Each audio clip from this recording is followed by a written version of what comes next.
Sidang ditetapkan untuk ahli bedah plastik yang diduga bertanggung jawab atas operasi gagal istrinya.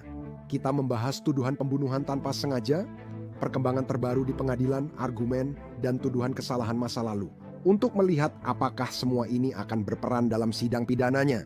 Dan intinya, kita mencoba mencari tahu apa sebenarnya yang mungkin benar-benar terjadi di praktik ini. Selamat datang di Sidebar dari Law and Crime. Saya Jesse Weber. Mari kita bahas mantan ahli bedah plastik Gulf Breeze, Florida, Ben Brown, yang pernah kami ulas di episode Sidebar sebelumnya. Saya yakin itu tahun lalu, tapi dia kembali menjadi berita dan dia kembali menjadi berita. Tanggal sidang kasus pembunuhan tanpa sengaja telah ditetapkan oleh Hakim Pengadilan Sirkuit Clifton Drake dari Santa Rosa County pada 4 Mei. Sekarang, dia didakwa pembunuhan tanpa sengaja akibat kelalaian disengaja yang merupakan tindak pidana tingkat 2. Pemahaman kami, itu bisa membawa hukuman penjara yang cukup lama.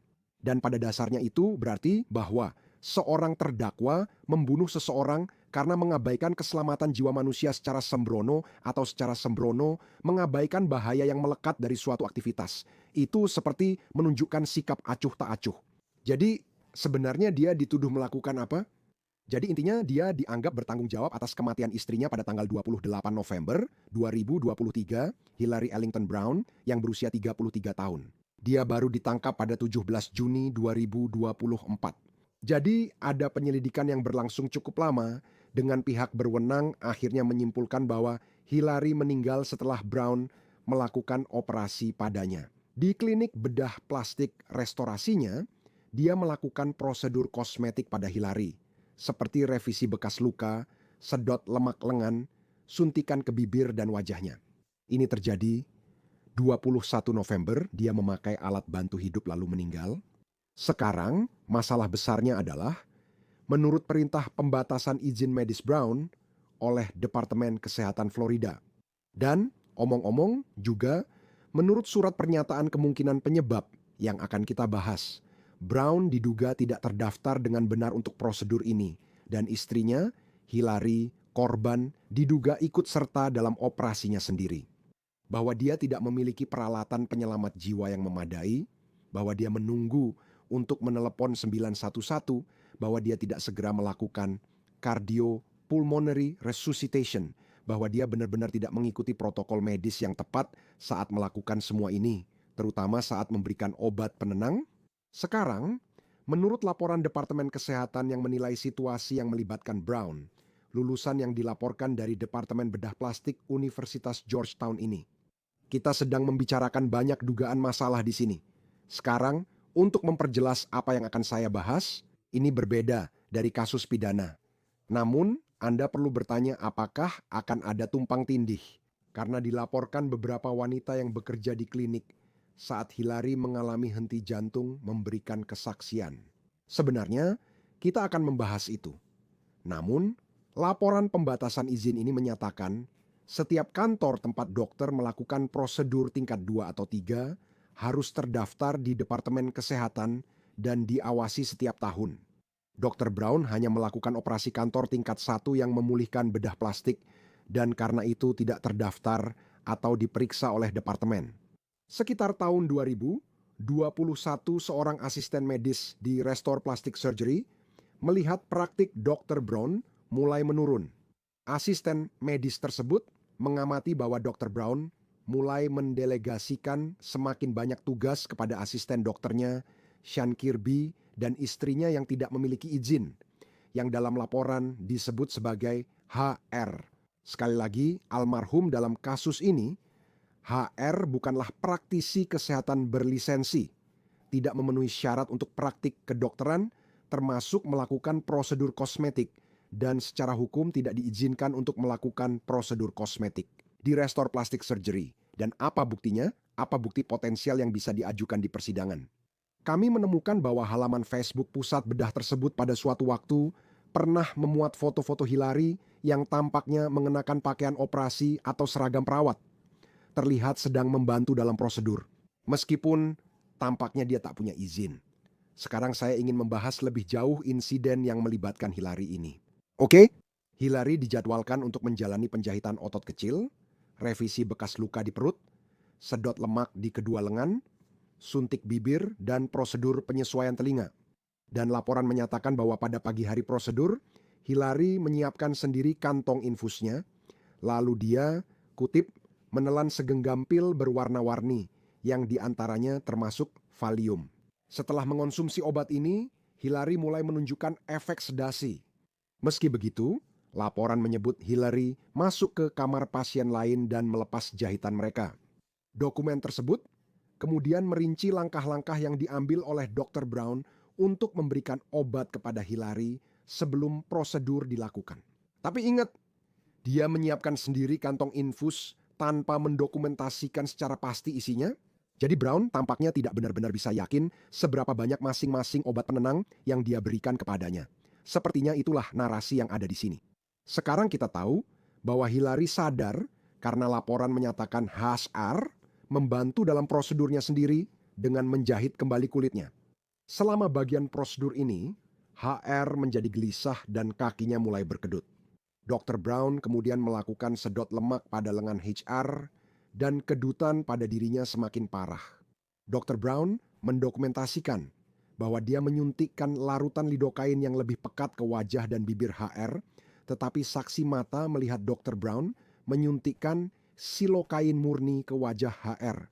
Dan laporan tersebut menyatakan beberapa kali bahwa Brown tidak mendokumentasikan dengan benar obat-obatan dan dosis yang dia berikan kepada istrinya. HR mengatakan penglihatannya mulai kabur dan memberitahu Dr. Brown ia melihat warna oranye. Gelisah, otot berkedut, dan penglihatan kabur semuanya adalah tanda awal toksisitas lidokain. Dr. Brown terus menyuntikkan lidokain ke wajah HR. Saat prosedur, HR tidak responsif dan mulai kejang.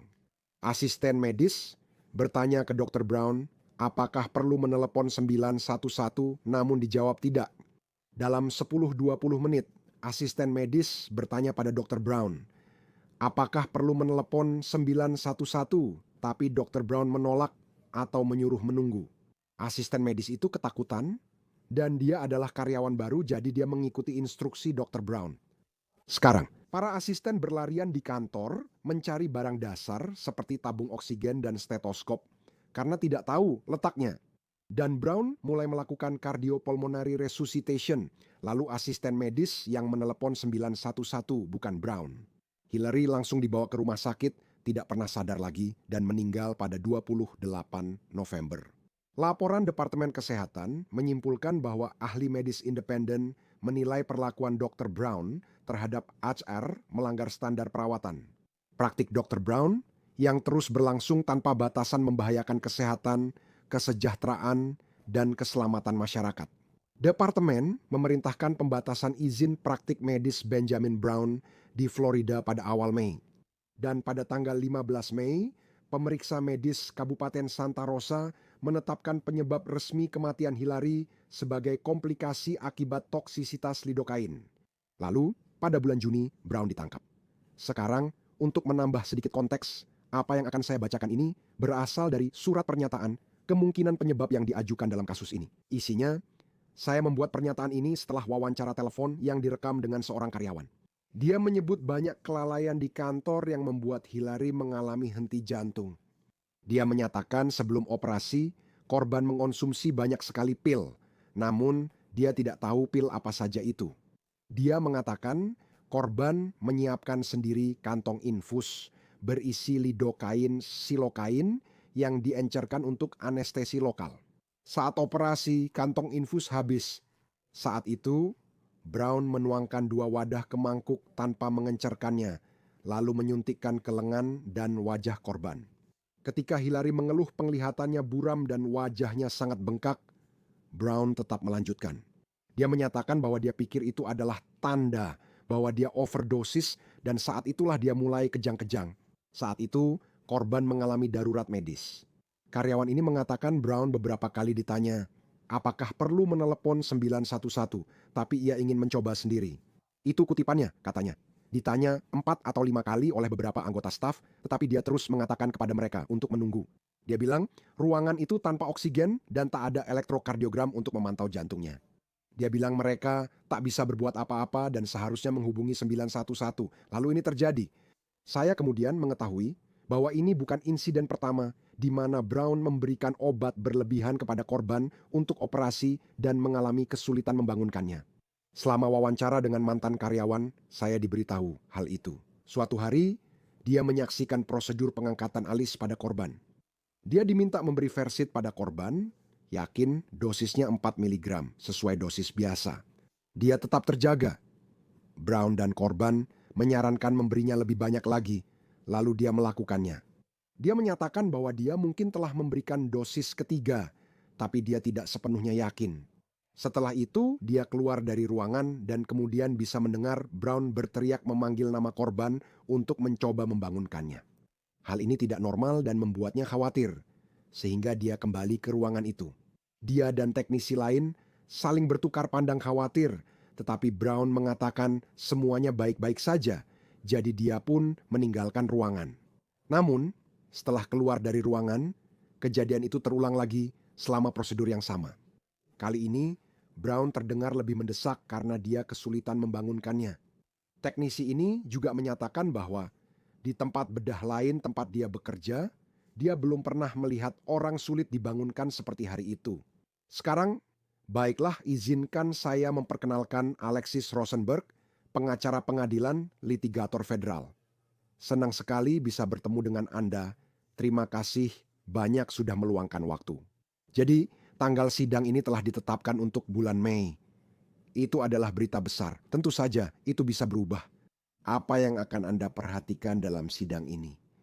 Pertama-tama, ada banyak hal yang perlu dibahas di sini. Maksud Pias, kita punya seorang ibu, ada suaminya yang sedang diadili atas kematiannya, dan saya percaya mereka juga punya anak-anak kecil. Kita juga punya dewan, kamu tahu, yang juga mengejarnya. Jadi bagaimana?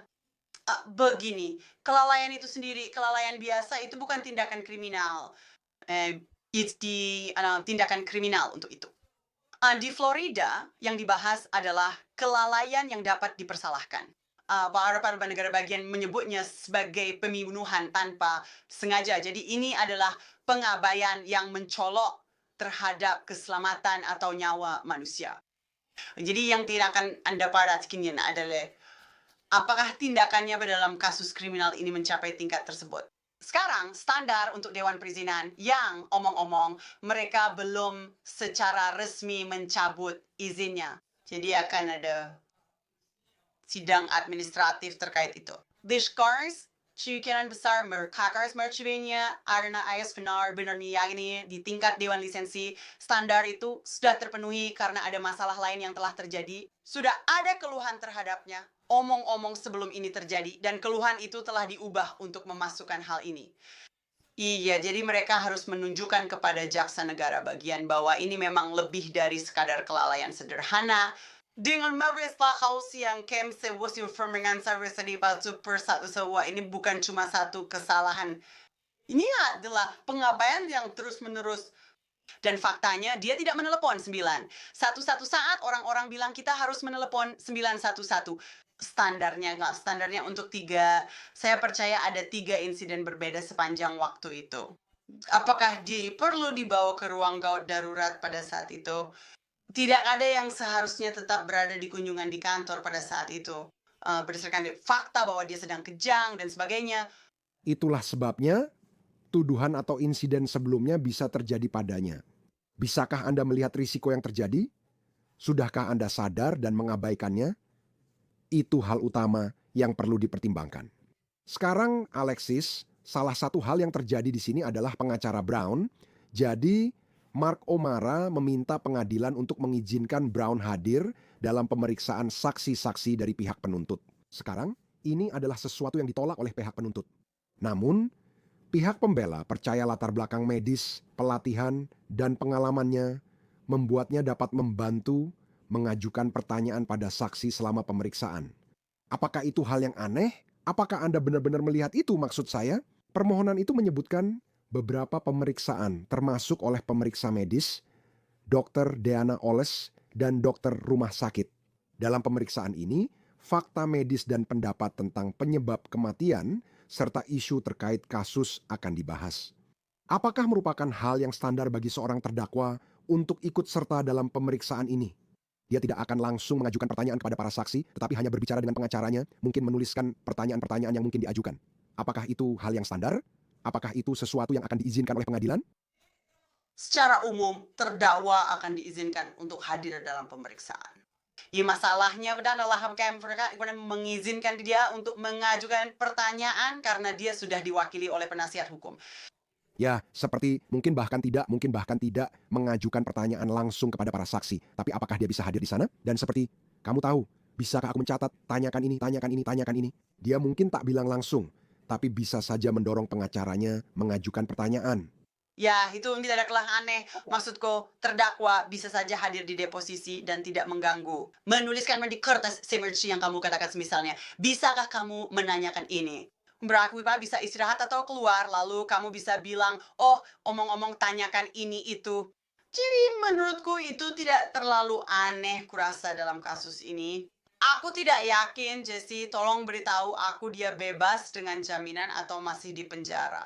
Ya, aku rasa itu mungkin masalahnya, Wak. Karena jika dia memang tidak diberikan jaminan, maka sekarang kita punya masalah logistik terkait kehadirannya di sana saat dia masih di penjara. Tapi biasanya jika dia bebas, ya dia bisa hadir di deposisi itu. Ya, dia tidak bisa ya karena ya dia diwakili oleh penasihat hukum. Secara aktif mengajukan pertanyaan atau melakukan apapun yang bisa mengganggu deposisi itu. Tapi dia memang punya hak untuk berada di sana.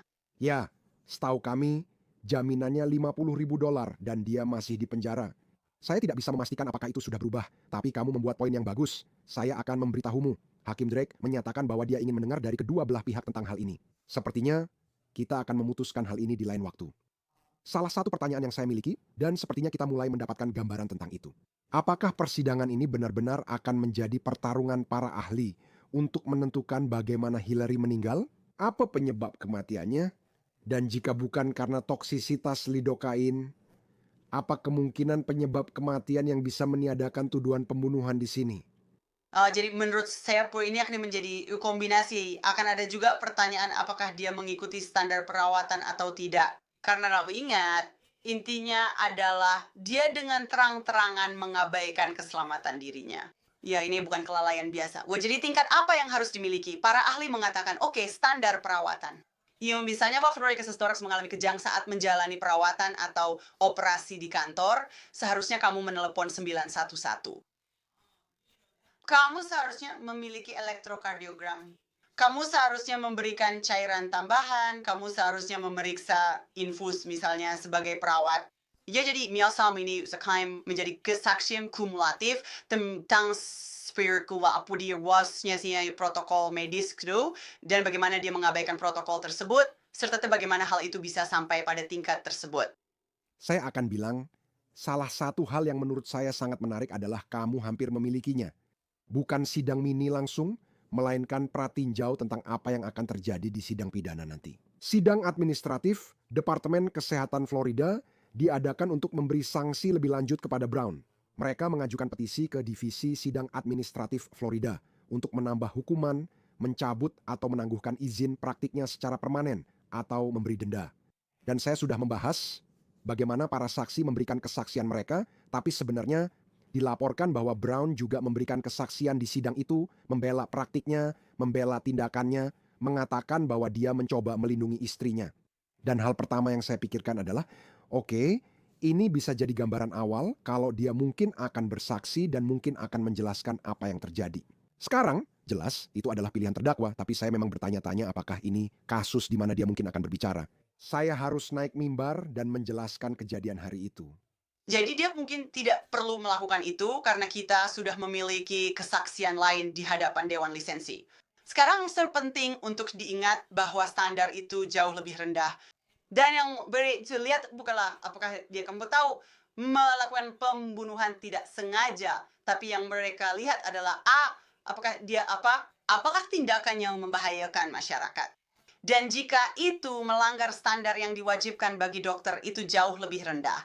Dan fokusnya berbeda dari yang akan kita miliki. Meskipun ada, kamu tahu, jelas apa yang terjadi adalah fakta-fakta yang sama. Omong-omong, menurut kami, sidang administratif itu sudah selesai bulan lalu. Sekarang, tinggal menunggu hakim kasus itu membuat ringkasan akhir untuk Dewan Kedokteran Florida. Mereka harus memutuskan nasib izin praktik medis Brown, dan Anda bilang kemungkinan besar dia akan kehilangannya. Ada juga gugatan perdata. Oke, dilaporkan ada 2 gugatan malpraktik medis terhadap Restore Plastic Surgery milik Brown. Ada satu yang menyebut namanya sebagai tergugat, menurut Amerika Serikat Today. Saya hanya ingin membahas singkat gugatan terhadap Brown. Rumah Sakit Baptis, Restore Bedah Plastik, Ahli Bedah Florida Utara, Ahli Bedah Florida Utara, Bedah Plastik Pensacola.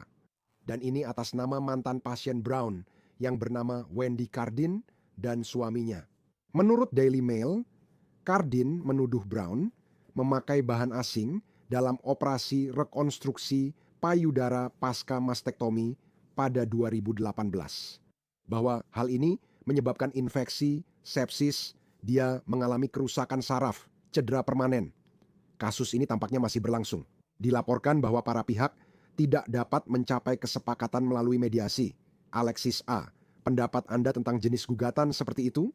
Dan B., apakah itu berperan dalam kasus pidana? Saya rasa itu akan berperan karena sekali lagi Anda perlu menunjukkan bahwa ada pengabaian terhadap keselamatan manusia. Dan itu akan menunjukkan sih hampir seperti pola yang Anda miliki bahwa mereka datang, bahwa dia tidak mengikuti protokol karena ini benar-benar akan berfokus pada protokol. Bukan berarti dia sengaja mencoba membunuhnya. Mereka tidak menuduh itu bukan alasan dia diadili. Dan saya yakin dia sangat sedih karena istrinya ada ibu dari anak-anaknya sudah tidak ada lagi di sini.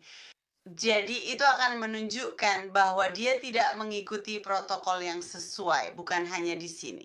Ini bukan kelalaian yang sederhana di mana dia hanya membuat kesalahan, tapi dia memang punya kebiasaan tidak mengikuti protokol-protokol ini. Dan juga, kamu tahu, dengan 2 gugatan itu, kamu tahu, itu berpotensi bisa masuk. Karena di Florida, ketika menyangkut lisensi kamu, jika kamu memiliki sejumlah klaim malpraktik terhadapmu, kamu bisa kehilangan lisensi hanya karena itu. Jadi, kamu tahu kalau kamu dinyatakan bertanggung jawab atas itu.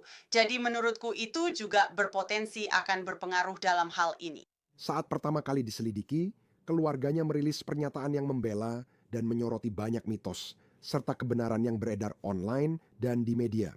Ben benar-benar hancur karena kehilangan istrinya yang tercinta Hillary secara mendadak dan dia sangat berusaha untuk memahami bagaimana cara melanjutkan hidup. Sehari saja tanpa dia di sisinya terasa berat.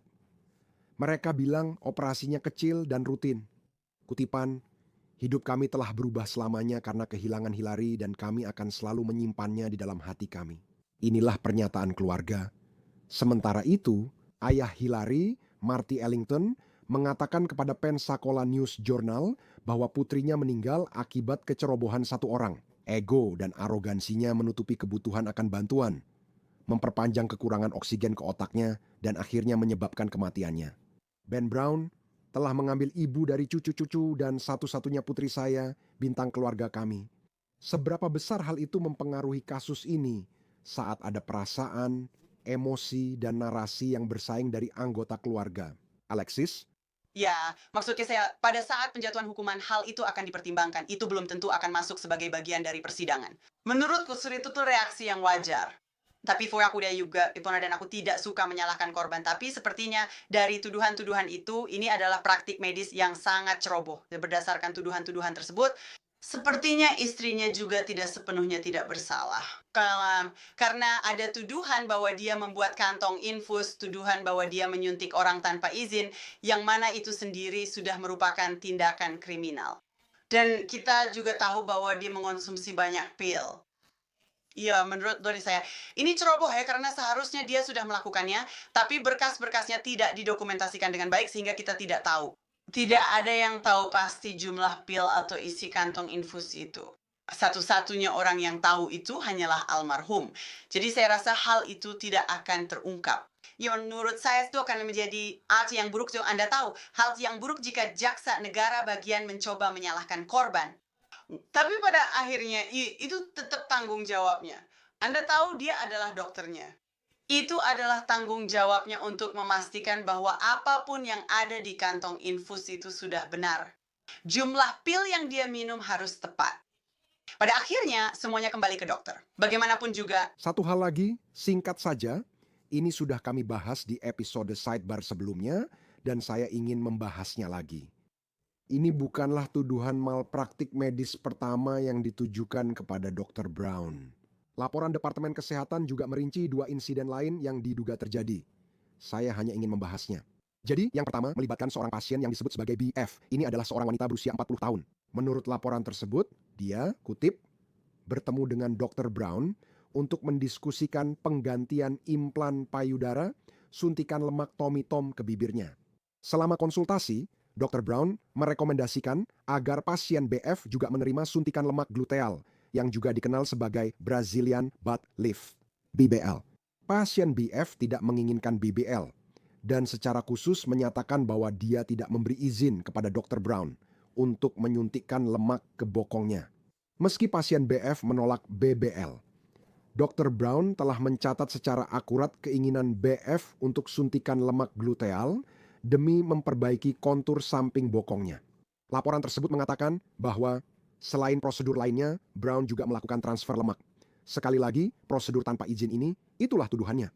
Dia mengklaim saat operasi revisi bekas luka, Brown menyerahkan prosedur itu ke asisten dokternya. Seperti sudah saya sebutkan, Sean Kirby dan BF menyebut prosedur itu sebagai, kutipan, penyiksaan murni.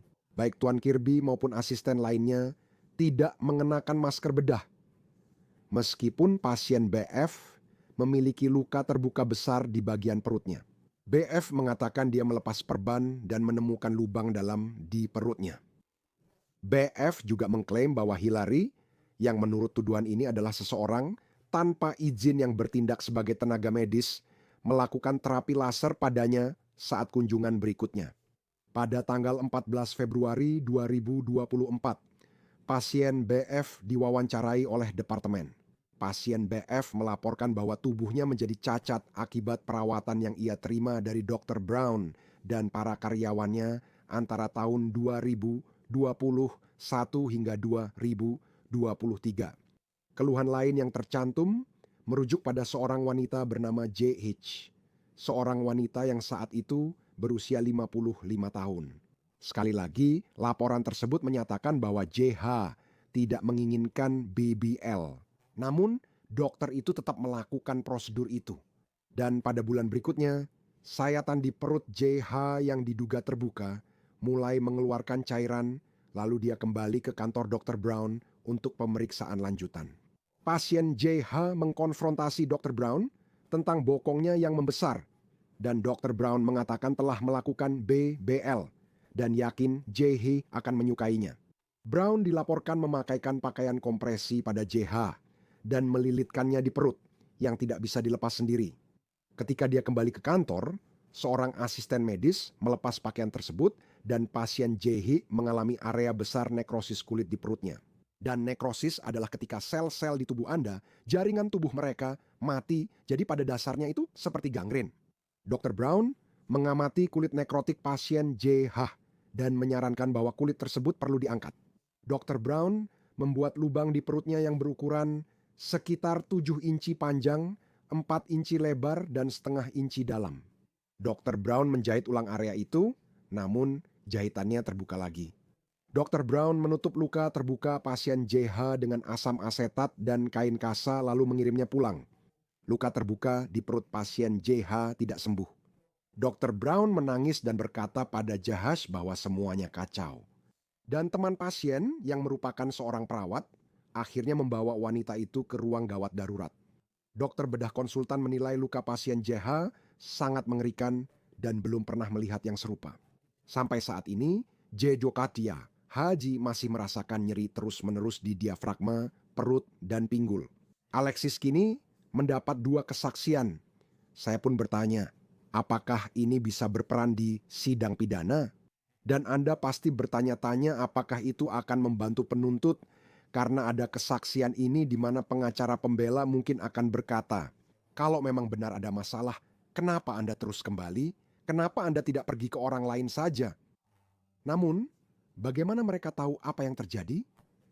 Saya juga ingin tahu pendapat Anda tentang dua kesaksian ini. Seringkali itu bukan hal aneh. Haigis kidiunas gulani ferobatan and terjadi kota komplikasi Anda pasti akan segera kembali ke dokter Anda. Dan Anda belum tentu langsung tahu seberapa parah kondisinya, atau bahkan apakah itu sesuatu yang tidak biasa. Karena Anda tahu, setelah Anda datang, Berkeley akan menjelaskan semuanya. Ini bisa terjadi, itu bisa terjadi. Jadi Anda tidak tahu.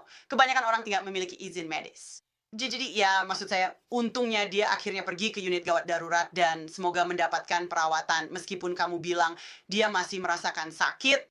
Ini maksud saya ini jelas menjadi alasan agar izin praktiknya dicabut secara permanen. Semua faktor itu pasti saya rasa pihak pembela akan berusaha keras untuk mencegah hal ini masuk. Mereka akan mengatakan bahwa itu tidak dapat diterima sebagai bukti. Itu jelas tidak relevan dengan situasinya, karena itu khusus untuk istrinya. Dan aku tidak yakin itu benar-benar mereka membutuhkannya, Tuhan jaksa negara menginginkannya. Tapi belum tentu mereka benar-benar butuh. Karena kesaksian yang mungkin akan diberikan oleh semua perawat ini, sepertinya mereka telah mengalami trauma akibat situasi tersebut dan akan bisa bersaksi tentang apa saja protokolnya. Apa yang terjadi pada istrinya sehingga mereka tak terlalu membutuhkan hal lain jika tak bisa mendapatkannya. Ya, mereka mungkin akan bilang itu terlalu memihak, itu tidak relevan dengan situasi yang sedang terjadi. Tapi begini, kami ingin membahasnya karena ini adalah serangkaian tuduhan lainnya. Oke, kita akan terus melihat apa yang terjadi. Alexis Rosenberg, terima kasih atas waktunya. Senang bertemu. Terima kasih, Jesse. Terima kasih sudah mengundangku seperti biasa. Dan itu saja yang bisa kami sampaikan untuk Anda saat ini di Sidebar. Terima kasih banyak sudah bergabung bersama kami semuanya. Jangan lupa berlangganan di YouTube, Apple Podcasts, Spotify, atau platform podcast lain, dan ikuti saya di X atau Instagram. Saya Jesse Weber. Sampai jumpa.